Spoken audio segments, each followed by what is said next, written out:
This tutorial is about operator scope. So as you recall from our introduction to propositional logic, we represent propositions with a variety of symbols. Lowercase letters are used to represent propositional variables. Uppercase letters represent propositional constants. And then we have 5 operators that we will be using in this deductive system.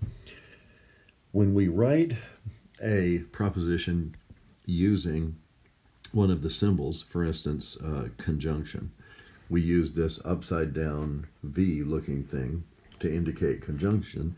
And as you remember, this is a binary operator, and so on one side it has a slot that has to be filled by a proposition, and on the other side it has a slot. Both of these two slots have to be filled with a proposition that is a well-formed formula in order for this whole expression to be a well-formed formula.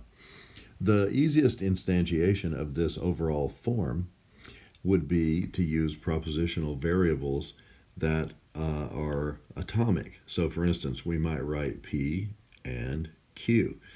So this is a good example of this form, because on this side of the and, you have the square filled in with the propositional variable P, and on this side, you have, in the triangular side, you have Q. Sorry, I changed types of triangles there. So if we look at the overall form, though, the form doesn't really tell us anything about what degree of complexity needs to go in the square on one side or the triangle on the other side, right? In other words, we filled in both of these two slots with an atomic propositional variable, but we could just as easily have filled it in with a molecular proposition constructed out of variables, as long as it's a well-formed formula. So for instance, suppose we had in the square R and S, and suppose in the triangle we just had T. This is perfectly acceptable. Why is that? Because the expression R and S is itself a well-formed formula. In fact, it instantiates exactly the form that we're talking about up here. On one side we have a square filled with a proposition.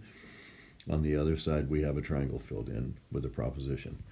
So to put it a little bit more technically, the and here, this conjunction, has 2 slots, and each of them are filled with a well-formed formula, in this case an atomic propositional variable. But we can, as this illustrates, this expression, we can fill in any of those slots with propositions of any degree of complexity, as long as we make it clear what is in the slot. And how do we do that? Well, now we need to add a third type of symbol to our other two. So for instance, we have propositions represented by either a lowercase letter, which is a variable, or an uppercase letter, which is a constant. We have our operators, and now we also need to have groupers. Groupers are basically parentheses of various types that show us what propositions need to be grouped together in order to be a well-formed formula. So let's have a look at how we would write this expression using groupers. Well, first of all, we have R and S, and we need to do something with that to indicate that it's a single unit, or it's functioning as a single unit. What do I mean? I mean, it is functioning as a single unit with respect to this conjunction operator, because this whole expression is what goes in the slot indicated here by the square.